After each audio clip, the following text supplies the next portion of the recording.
ఏది అయినా ట్రై చెయ్యి ఆచి చికెన్ మసాలా. ఆచి చికెన్ మసాలా. దురంధర్ లాంటి సినిమాలు దూకుడు మీదుంటే ఎవ్వరైనా తమ చిత్రాల్ని రిలీజ్ చేసే సాహసం చేస్తారా? 1-2 వారాలు ఆగినా పర్లేదు, మన వసూళ్లు మనకొస్తే చాలు అనుకుంటారా?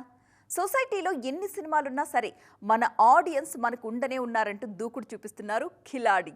ఇంతకీ నార్త్ బెల్ట్లో ఏం జరుగుతోంది? దురంధర్ 2000 కోట్ల మార్కుకు చేరేదెప్పుడు అని జనాలందరూ ఆలోచిస్తుంటే ఆ టాపిక్తో నాకేం పని అన్నట్టు ప్రవర్తిస్తున్నారు అక్షయ్ కుమార్. అయినా దురంధర్ జానర్ వేరు, మా సినిమా జానర్ వేరు అంటున్నారు. ఇప్పుడు దురంధర్కి పోటీగా రంగంలోకి దిగుతున్నారు కిలాడి. భూత్ బంగ్లా సినిమా రిలీజ్కి రెడీ అయిపోయింది. ఈ వారమే ప్రేక్షకుల ముందుకు రావడానికి సర్వం సిద్ధం. దురంధర్ లాంటి జైంట్ మూవీ ఉన్నా కూడా అక్షయ్ అంత ధైర్యంగా వస్తున్నారంటే సినిమాలో ఏదో ది బెస్ట్ కాంటెంట్ ఉండుండాలి అన్న అభిప్రాయాలు వ్యక్తమవుతున్నాయి.